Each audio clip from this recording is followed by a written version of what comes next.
สบายดีทุกคนมามื้อนี้เอามีดินงามธุรกิจพร้อมนำเสนอเนาะ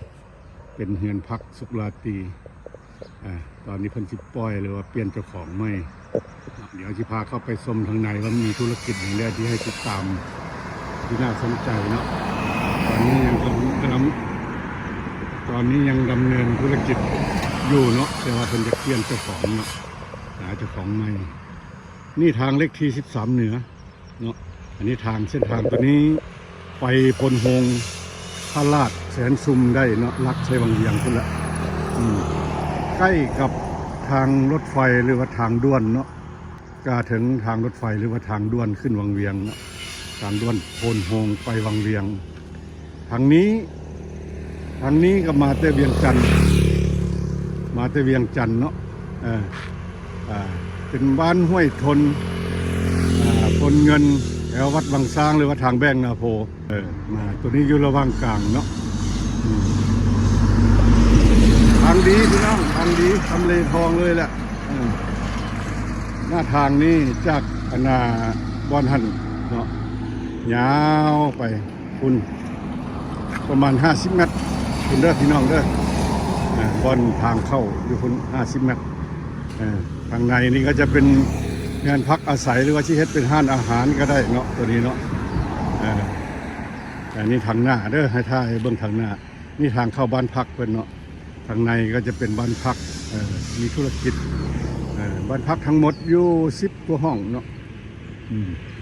ทุกวันนี้ก็ยังเปิดทำการอยู่แต่ว่าเพิ่นมีความจำเป็นที่ว่าบ่มีผู้บริหารเนาะก็เลยอยากปล่อยเปลี่ยนมือเดี๋ยวข้าพเจ้าจะพาไปเลาะเบิ้งนี่แต่แล้วสถานที่ทางของเพิ่นเนาะ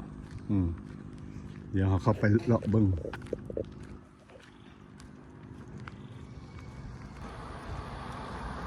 นี่ทางปูคอนกรีตคักแน่เลยพี่น้องทางคอนกรีตทางดีทางเลขที่13เหนือเนาะงานใจกลางธุรกิจเลยแหละแถวนี้ต่อไปนี่สิเป็นกลางชุมชนเลยแหละแถวนี้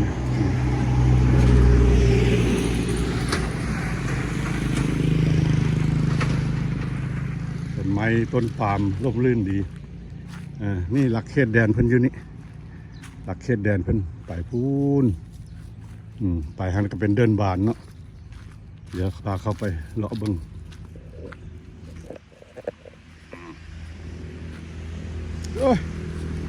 มีสมาชิกนำหน้าพาทางอีก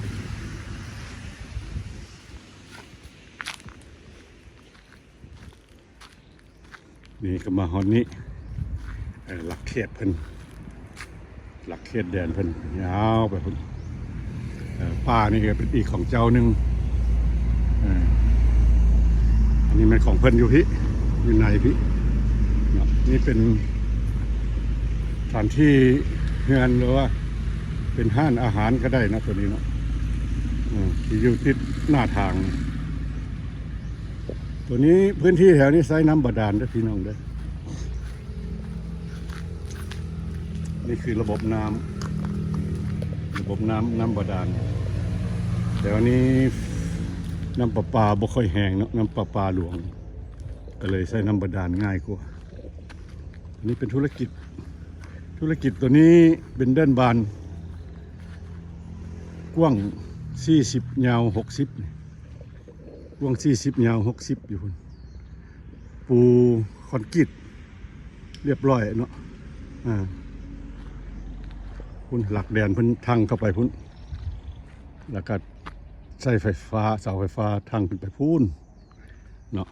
หลักแดนเพิ่นมีเสาไฟฟ้าใส่เสาไฟเบิดแล้วใส่ไฟเบิดแล้วพร้อมเข้าดำเนินการทำธุรกิจต่อยอดได้เลยนี่พี่น้องมีแต่ว่าตัวนี้มีแต่ว่าหญ้าเทียมนี่ยักหลายปีแล้วเนาะแต่ว่าก็ยังพอใช้ได้เนาะถ้าสิเฮ็ดเริ่มธุรกิจเลยหรือว่าถ้าจะเฮ็ดไม้ก็ลื้อออกปูไม้ใส่ตะนางคือทำเลดีนะพี่น้องทำเลดี นี่พร้อมเข้าดำเนินการได้เลย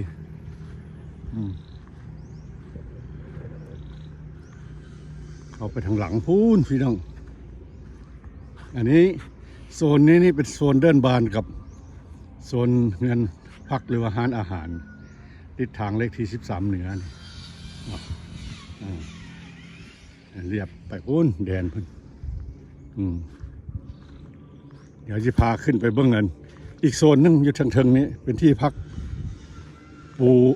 พิ่นปรับเพียงแล้วเป็นหินน่ะตัวนี้เดี๋ยวพาขึ้นไปเบื้อง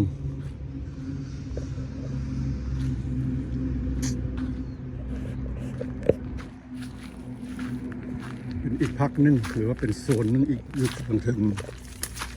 เดี๋ยวพาไปเบื้องเด้อพี่น้องเด้อนี่ตัวนี้เพิ่นก็ปรับแล้วเนี่ยปรับเพียงแล้วเนี่ยเหมาะแก้การ1เลยเฮ็ดบ้านพัก2เลยเฮ็ดเฮือนเนาะปลูกเฮือนหรือว่าปลูกห้องแถวตัวนี้กว้างเนาะกว้างนี่ประมาณยาวประมาณ50 เมตร60 เมตรเนี่ยไปนี่ประมาณ50-60 เมตรกว้างเฮ็ดบ้านพักเฮ็ดห้องแถวได้วิวก็จะไปทั้งสิเนาะเดี๋ยวบังสนามบอลติดเห็นทางเลขที่13ทางเข้าบ้านพักเป็นตัวนั้นเนาะทางเข้ามาอันนี้แดนนี้ติดอยู่นี่เนาะขอบเขตแดนเพิ่นตามเสาไฟนี่เข้าไปเดี๋ยวเขาสิไปทางนี้ไปสอดบ้านพักเพิ่นตัวนี้โมเมนทางหลักเข้าบ้านพักเด้อพี่น้องเป็นทางเพิ่นเบิกเรียบแดนเนาะพาเลาะเบิ่งทางเบิกเรียบแดนซะก่อน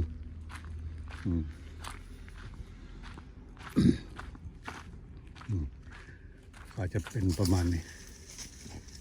โอ้ข้าพเจ้านี่มักพื้นที่ตัวนี้ตัวถึงนี่เป็นปรับโอ้ปลูกห้องแถวนี่สวยงามเดี๋ยวปลูกบ้านพักใช่เนาะเห็นแดนพันทะลุไปพุทธเนาะ400-500 เมตรหรือว่าเป็นหลักเป็น1,000 เมตรพวกนั้นทางหลังเข้าไปเบิ่งเอาเด้อพี่น้องได้ผู้ใดสนใจติดต่อไปคอมเมนต์ได้เลย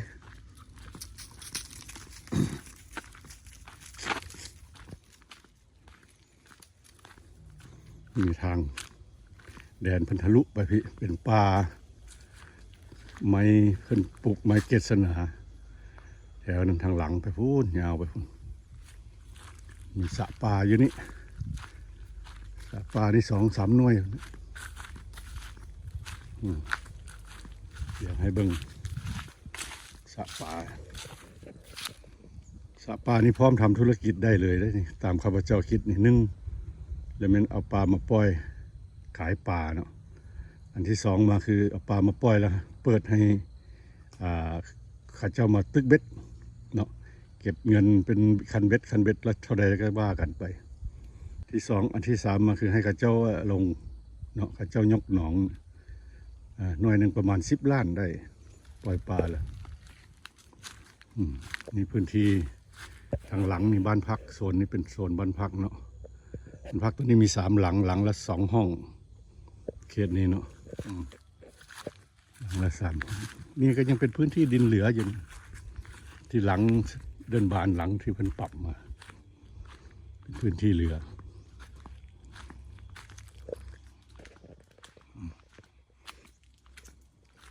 เงินของลาวได้เพิ่นเฮ็ดกันเลยมึงสิแพ็คคักแน่เลยอย่างดีเลยว่ามันธรรมดานี่เป็นบ่อนจอดรถระยะห่างของหลังแต่ละหลังก็ประมาณ4 เมตรนี่ระยะห่างประมาณ4 เมตร3-4 เมตร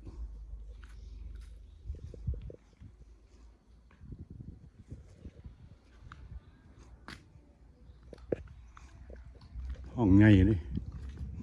พี่น้องหลังใหญ่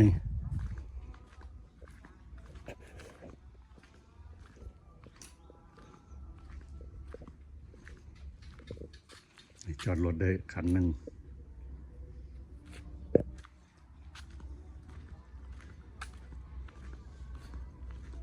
สวยงามนะพื้นที่นะเหมาะแก่การเฮ็ดธุรกิจ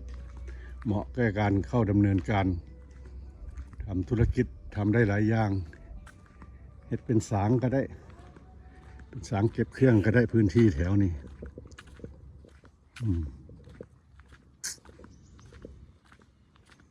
บริเวณทางหลังบ้านพักก็จะเป็นสระป่าเป็นต้นปาล์มที่ปลูกไว้พื้นที่นี่สระป่าหลายอยู่นี่ป่าหนองนี่เพิ่นที่ขายยกอยู่นี่12 ล้านหนองนี่เลยใครอยากได้ก็มาลงเอารถป่านิลป่าในป่าเลี้ยงแบบธรรมชาติ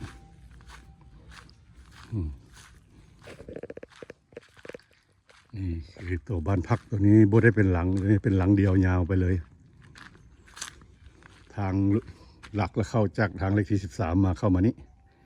ประมาณ50 เมตรตัวนี้เข้ามาบ้านพักเพิ่นนี่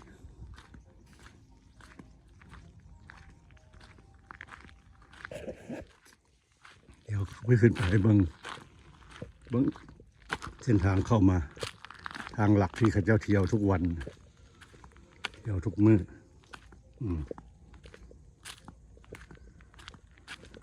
อันนี้ยังบ่ได้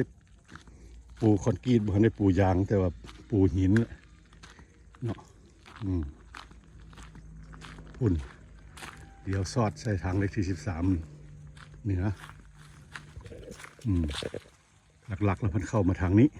เนาะตัวเขาเข้าไปพุ่นแล้วมันเลาะเรียบเขตแดนมีต้นปาล์มระบบไฟดีครบไฟเพียงพอกับการใช้งาน100 กิโลวัตต์โมแบงอันนี้ยังเป็นอีกหลังหนึ่งที่กำลัง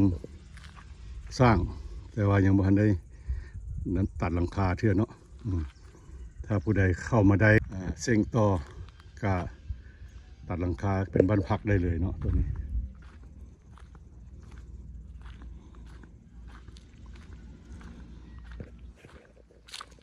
ตัวนั้นเป็นบ้านพักเพิ่นเลยทุกวันนี้เก็บเงินเก็บรายได้อยู่เนาะคืนหนึ่งก็หลายล้านตัวนี้มีจักห้อง7 ห้องตัวนี้7 ห้องพี่น้อง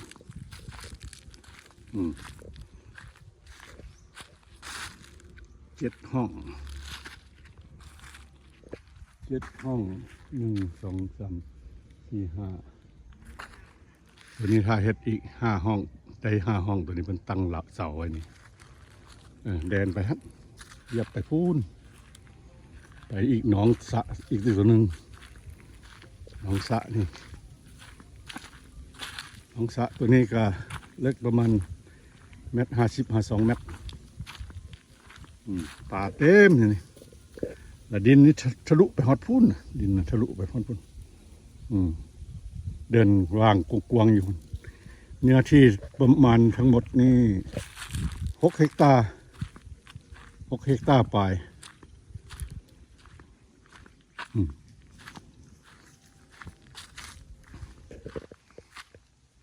ทรงลาวบ้านพักทรงลาวเป็นเรือนทรงลาวประยุกต์เปิดให้เบิ่งจากห้องได้บ่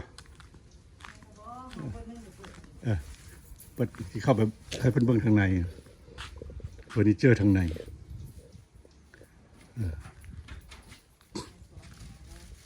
อนามัยแล้วล่ะเอาตัวอนามัยแล้วพื้นที่กว้างนะพี่น้องอยู่ท่ามกลางธรรมชาติลมเย็นสดชื่นอากาศบริสุทธิ์นี่ในห้องแต่ละห้องก็จะเป็นประมาณนี้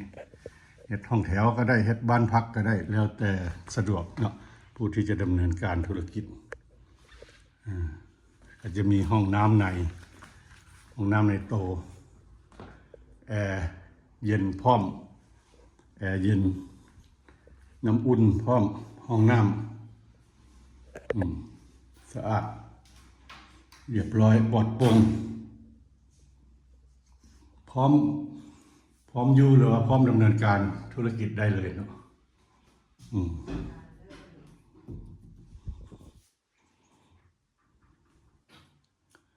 นี่สภาพทางในห้องได้พี่น้องเด้อ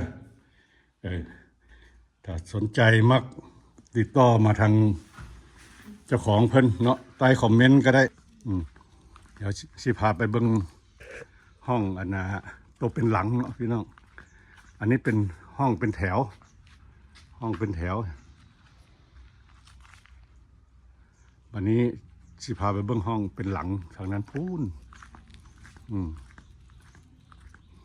เบิ่งธุรกิจพร้อมเข้าดำเนินการได้เลยนะพี่น้องบ่ขาดทุนหรอกบ่แพงอีก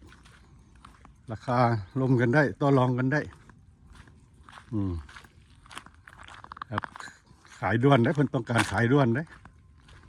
ใครสนใจแล้วมาเบิ่งหรือว่ามัดจำได้เลยเด้บ่ทันเด้ทำเลดีทำเลทองปานนี้แล้วก็ที่สำคัญคือติดเส้นทางเลขที่13เหนือย่านใจกลางธุรกิจอีกอยู่ระหว่างกลางชุมชนเงียบสงบบ้านพักเงียบสงบที่สำคัญใกล้ทางด่วนใกล้ทางรถไฟลาวจีนเนาะนี่เดี๋ยวขายเบิ่งห้องนี้ตัวนี้เป็นหลังเลยพี่น้องห้องใหญ่เลยอันนี้ห้องใหญ่พี่น้องห้องใหญ่กว้างเลยนี่ณปัจจุบันนี้เพิ่นดำเนินการเป็นธุรกิจบ้านพักอยู่เนาะแต่ว่านี่เป็นบ้านพักเป็นซื้อเป็นหลังเป็นห้องแบ่งขายได้เลยเนาะให้คนเช่าได้เลยเนาะห้องนี้กว้างโมเมนต์6 เมตรพุ่นบ่ตัวนี้6 คูณ 6พุ่นมีเฟอร์นิเจอร์ครบเนาะพัดลมแอร์เย็นไฟฟ้าน้ำสะดวกห้องน้ำสะอาดมีน้ำอุ่นนะพี่น้องที่สำคัญมีน้ำอุ่นนะพี่นี่ครับเป็นไม้ดูมีเฟอร์นิเจอร์มีอยู่ประมาณนี้แหละทางในเนาะแต่ทุกวันนี้เพิ่งก็เฮ็ดธุรกิจอยู่ดำเนินการอยู่ทุกวันเนาะแล้วพี่น้องไปเบิ่งกันนะทางหลังสุดนี่มันเพิ่นปลูกไม้เกศนาไว้เนาะปลูกไม้เกศนาไม้ไผ่เลี้ยงน้องไม้บงหวานอันนี้ฟังเหนือเด้อฟังเหนือฝั่งเหนือฝั่งแดนฝั่งเหนือนี่ก็เป็นคูสะคูแดนนี่หัวเพิ่นเห็ดหนามักจับไว้นี่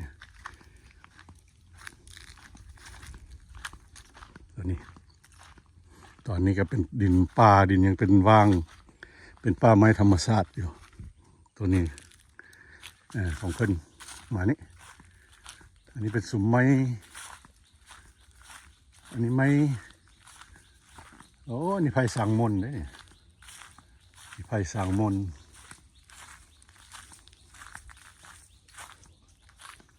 ไผ่สางมนตัวนี้ยังปลูกได้อีกตัวนี้ปลูกได้อีกห้องแถวเฮ็ดบ้านเป็นหลังได้พักผ่อนเนาะให้คนเศร้าเฮ็ดเป็นธุรกิจได้เพราะเพิ่นปรับพื้นที่เพียงแล้วตรงนั้นก็สระป่าหนองป่าแล้วเพิ่นปลูกป่ามรอบอันนี้ทางหลังนี่เป็นไม้เกศนาเห็นไหมพี่น้องไม้เกศนาบัดได้เนาะแต่ว่าเพิ่นชี้วันนี้ไม้นี่เพิ่นแยกขายแล้วเนาะไม้นี่เพิ่นแยกขายแล้วไม้เกศนาเหลือแต่พื้นที่ตอนนี้เหลือแต่พื้นที่มันแปลนมันเกลี้ยงหมดแล้วพี่น้องบ่ได้หกเหือ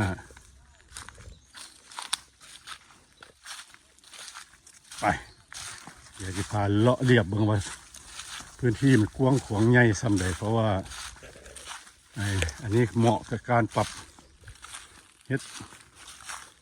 ที่อยู่อาศัยหรือว่าบ้านพักสารเก็บเครื่องได้หลายอย่างนะมันเนื้อที่มัน6 เฮกตาร์ไป6 เฮกตาร์ไปไม้เกศนาบัดนี่พี่น้อง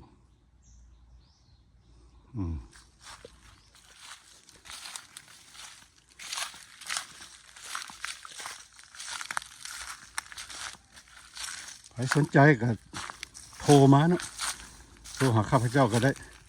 มือถือ02094447874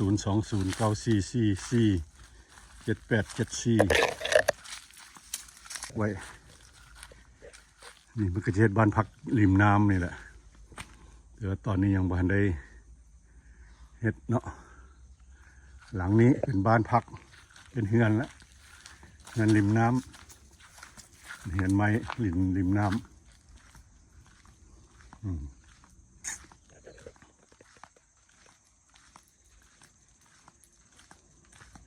อันนี้ปูคอนกรีตเบิดแหละตัวนี้เป็นหน้าบ้านปูคอนกรีตนี่เป็นเฮือนพักริมน้ำปูแอมโดยไม้สักไม้ดูไม้ผสมแอมอยู่นี่ปูแป้นมุงกระเบื้องนี่เป็นเฮือนพักริมน้ำเข้าอยู่ได้เลยเฮือนหลังนี้ก็ได้วิวทางเบื้องนั้นอันตัวเงินพัก3 หลังสระปลาเดี๋ยวจะพาไปเบื้องทางหลังนี่เป็นดินว่างอยู่เนาะยังเป็นดินว่างอยู่นี่ระบบน้ำมันเดินทั่วหมดแล้วเนาะระบบน้ำนี่เดินทั่วหมดแล้วเปิดน้ำก็ออกแล้วจวกจักออกอยู่บนน้ำน้ำสะดวกสบายน้ำไหลไฟสว่างเปิดปั๊บออกปุ๊บหยดจวก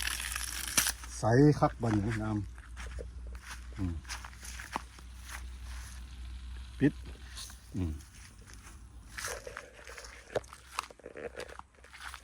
บ่ต้องห่วงเรื่องน้ำเรื่องไฟครบเนาะพี่น้อง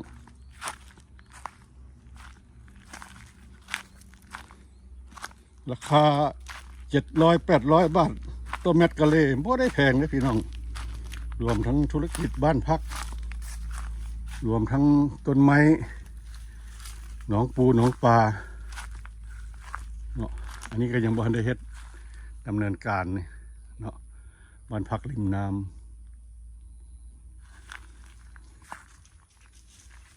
เหลียวเห็นบ้านพักเพิ่นรักษาบ่ร้อนเพิ่นเจ้าของเพิ่นอยู่ในเมืองพุ่นเนาะอยู่ในเวียงในเมืองพุ่นนั่นบ้านพักตัว7 ห้องหันหลังใส่สระปลาหันหน้าไปทางเลขที่13เหนือ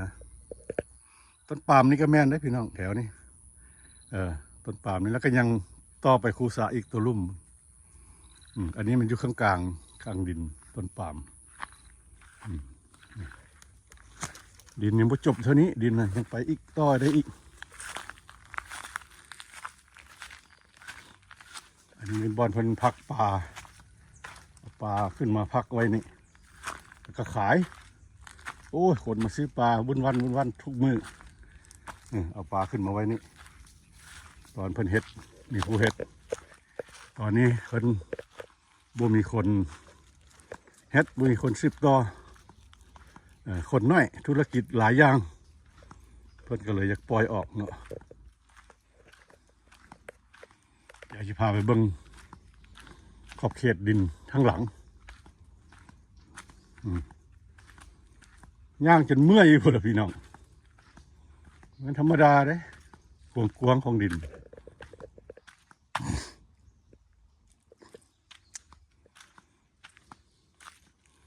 ฝั่งนี้ก็เป็นสวนปาล์มมีปาล์มมีมะม่วงมีไผ่ ไผ่เลี้ยงน้องไผ่กิมซุง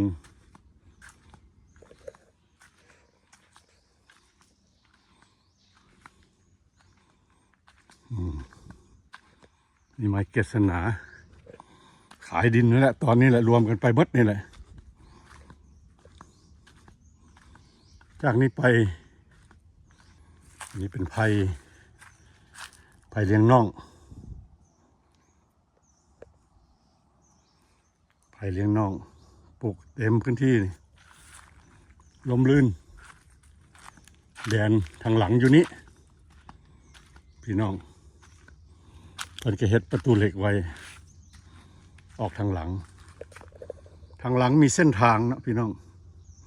เส้นทางแล่นอ้อมดินเลยอันนี้ทางหลังดินเด้อพี่น้องเด้ออันนั้นป่าไม้เกศนานี่แดนดินนะฮอนนี้ทางตามทางนี้มีทางอ้อมดินพี่น้องทางหลังสะดวกสบายนะสำหรับเฮ็ดธุรกิจเดี๋ยวเฮ็ดฟาร์มบ่ที่เฮ็ดสางบ่นี่ทางอ้อมดินเรียบดินไปเลยล้อมหัวหนามจับฝังเสาสีมังเรียบร้อยบ่ได้แปะบ่ได้ต้องอย่างนะพี่น้องฝากเด้อพี่น้องเด้อที่อยู่ทางภายในแล้วก็ต่างประเทศใครสนใจทักมาติดต่อมาเป็นมีเงินนี่เป็นตาไว้เลยพี่น้องดิน6 เฮกตาร์ปลายเฮกตาร์หนึ่งมัน6 ไร่เนาะไร่หนึ่ง1,600 เมตรก็เลยเม็ดก้อนคูณเอา6 ไร่ทึกเท่าไหร่อันนี้ยามฝนนี่ไผ่นี่โอ้นอนะขายลำก็ได้แต่มันมีคนเฮ็ดนี่เดินน้ำมาใส่นี่ยามแรงนี่หดน้ำยามแรงนี่นอออกยามแรงนี่ขายนอยามแรงนี่ไผ่เลี้ยงนองนี่มันออกยามแรงว่าจะมีน้ำแต่ว่าตอนนี้มันคนให้งานว่าเพียงพอเนาะก็เลยบ่ได้เฮ็ดก็เลยมีแต่ท่าหน้าฝนแต่นี่เพิ่นก็ขายลำนะนี่เนาะขายลำคุณหมดคุณละเนี่ยสระหน่อยนึงอย่างนี้ทางเรียบแดนเด้อพี่น้องเด้อหัวเรียบแดนหัวน้ำจับฝั่งหลักซีเมนต์เรียบร้อย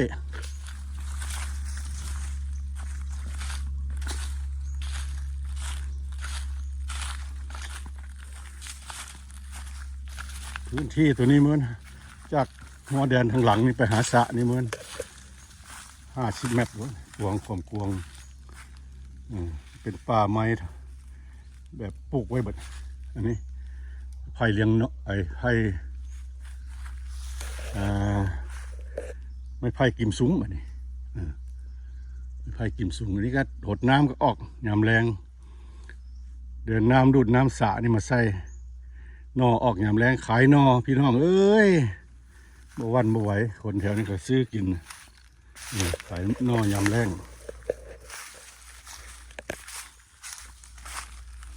ดินนี่มันเป็นถ้าคิดว่าแล้วมันเป็น3 โซนนะพี่น้องตัวนี้โซนนี้นี่เป็นโซนที่เขาเจ้าเฮ็ดให้ปลาเล่าตัวนี้เฉพาะแต่ตัวนี้ลัดลงไปใส่หนองปลาตัวนี้ขึ้นพุ่นเดี๋ยวพาเลาะเบิ่งเด้อพี่น้องเด้อคลิปนี้ก็มีแต่เลาะเบิ่งดินนี่แหละเพราะว่าอยากให้ทุกคนเบิ่งคักๆแล้วก็ให้เข้าใจถ้าสนใจจริงๆก็มาติดต่อสอบถามได้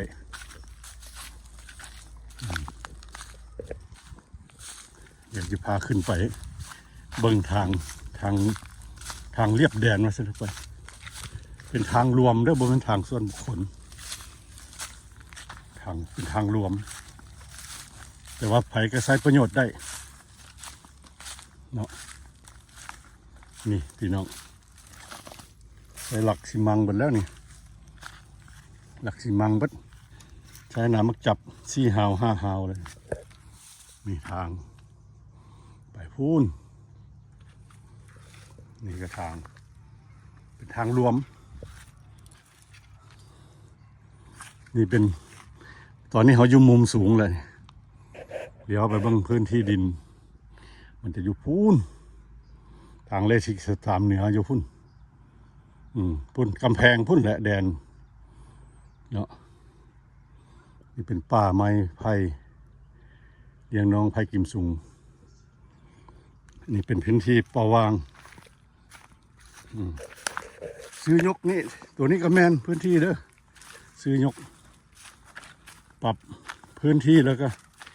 เฮ็ดสางเฮ็ดอย่างได้บัดนี่เดี๋ยวเฮ็ดเก็ตเฮาเฮ็ดโฮมสเตย์ได้บัด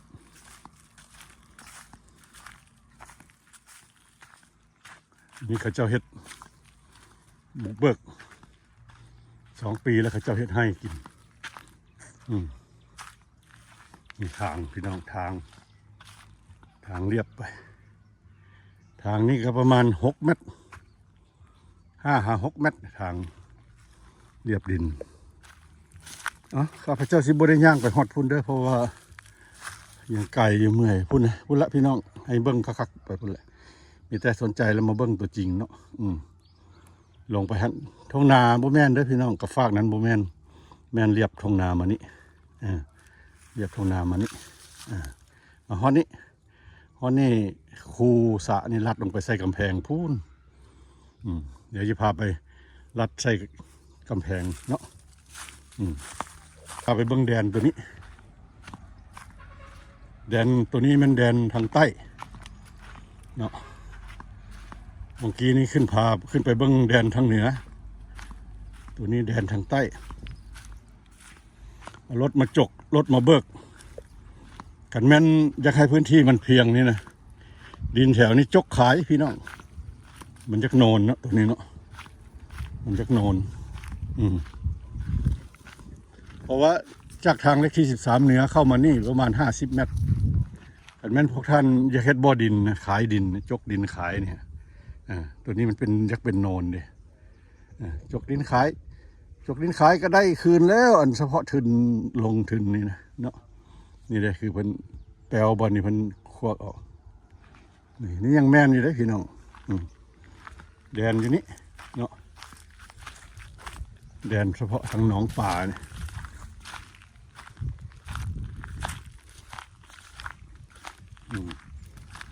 แดนนี่เรียบนาไปนี่ตัวนี้นะหรือว่านานี่บ่แม่นว่าสินะไปเรียบนาไปนี่ขึ้นไปพุ่นอันนี้แดนตัวนั้นเป็นปลาเล่าเดี๋ยวให้ไทยตัวนี้แดนเฉพาะสะปลาแดนมันแววมานี้ปลาแววมานี้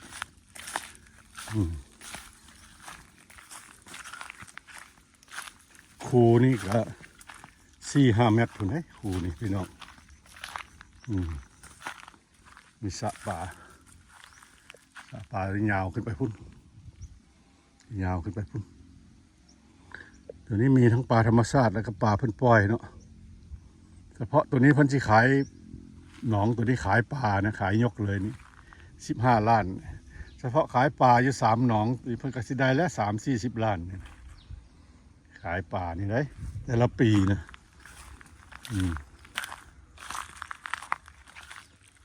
นี่พื้นที่แดนจะลัดไปนี้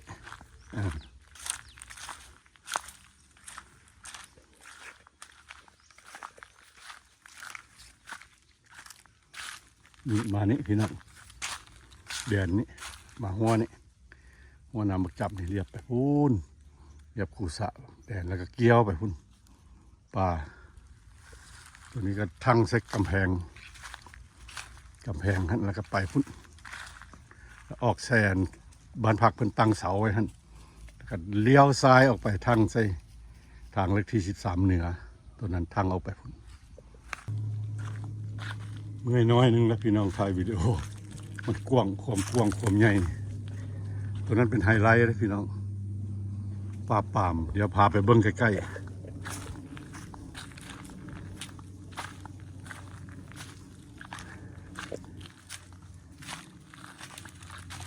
อันเด็กพี่น้องแดนหันแต่มุมนั้นมา ส่กำแพงรัดใส่บอลนั่นตั้งเสาไว้หันที่ข้าพเจ้าถ่ายให้เบิ่งแล้วก็มานี่เป็นบ้านพักเป็นหนองปลานี่ไม่ดูเดี๋ยวที่พาไปเบิ่งไฮไลท์ปลาปามต้องใช้เวลาได้ปามเหมือนปลูกปีหนึ่งปีเดียวสิได้เด้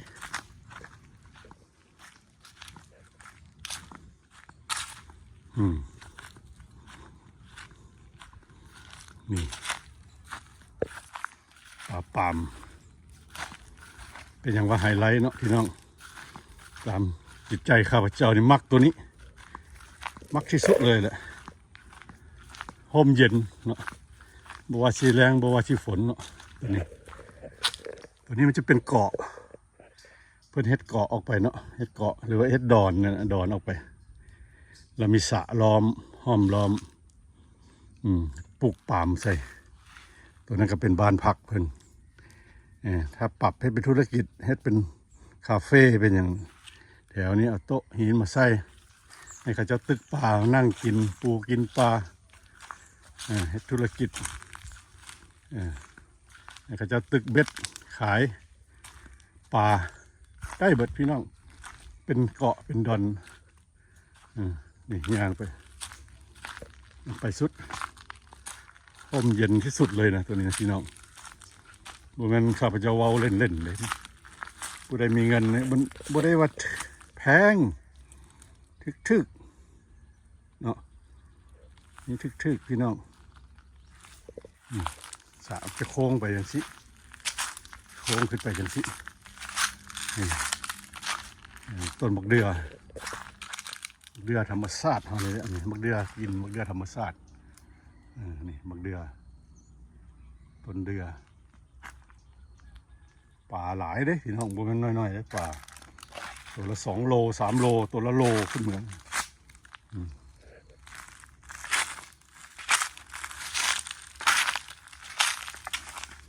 อันนั้นก็อีกคูสระอีกคูหนึ่งก็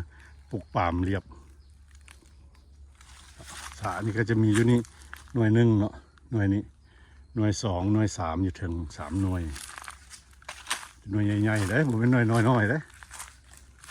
นี่คือไฮไลท์บ้านนี้ข้าพเจ้ามักส่วนตัวนี่กันข้าพเจ้ามีเงินนี่ไว้เซ็งไว้แล้วพี่น้องเลย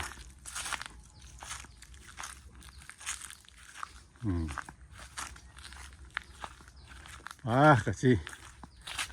ถ่ายวิดีโอให้คักวันนี้แล้วก็เบิ่งติดตามเลยเด้อพี่น้องเด้อผู้ใดสนใจก็ติดตามใต้คอมเมนต์เลยว่าเบอร์โทรอยากจะเบอร์โทรบ้านพักกันให้นี่ขึ้นมานี่ก็เป็นบ้านพักเป็นไฮไลท์นี่เห็นบ่เฮ็ดธุรกิจสบายมากนะพี่น้องบ่แม่นธุรกิจ100 ล้านนะธุรกิจ1,000 ล้านพุ่นนะถ้าเฮ็ดได้นี่ทางหลังห้องแถวทางหลังก็เป็นสระปลาปลูกไม้ตอนนี้เพิ่งขายลำมันไม้กันเป็นยังไม้มีทุกปีเกิดขึ้นมาทุกปีไม้นะพอเพียงแต่ว่ามีฝนตัดไปกันทุกปีเพราะเป็นยัง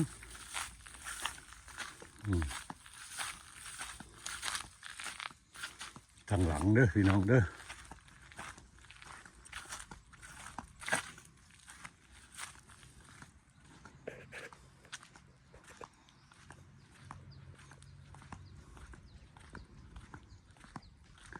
ออกมานี้ทางมันเข้าได้2 เส้นแต่เส้นนี้เป็นเส้นหลักเส้นทำอิฐมันเป็นเส้นรองเรียบแดนทางเส้นนี้ก็ผ่านสนามบอลสนามฟุตบอลเดินเตะบอลเรียกว่าฟุตซอลเนาะเล่นฟุตซอลเดี๋ยวพาไปเบิ่งทางหลักฟุตซอล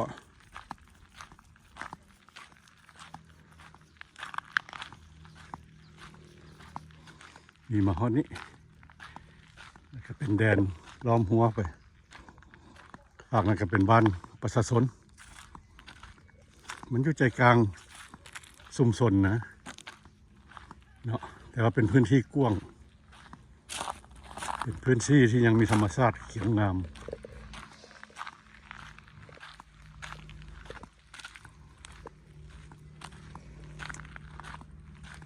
มันก็เอยองประดับประดาของเป็นบ้านพักเนาะพี่น้องนี่ทางเข้าหลักอันนั้นทางเลขที่13เหนือเด้อพี่น้องเด้อนี่ฟุตซอเดินบาน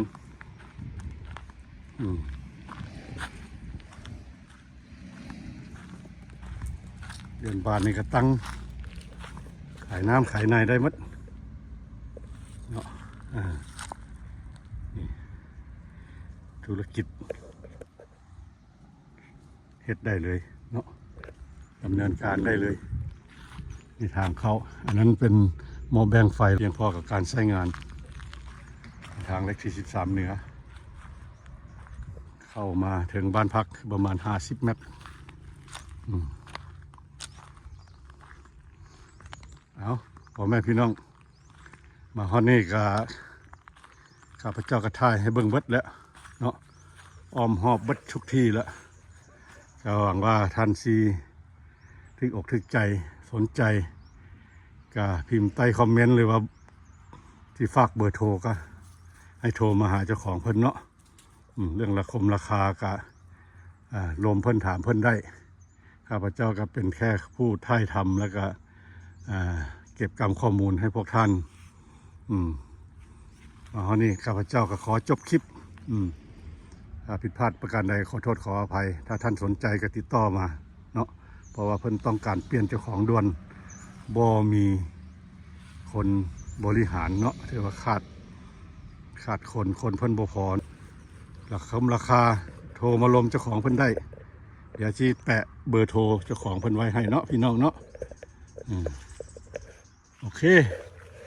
สบายดีเด้อจบคลิปพี่น้อง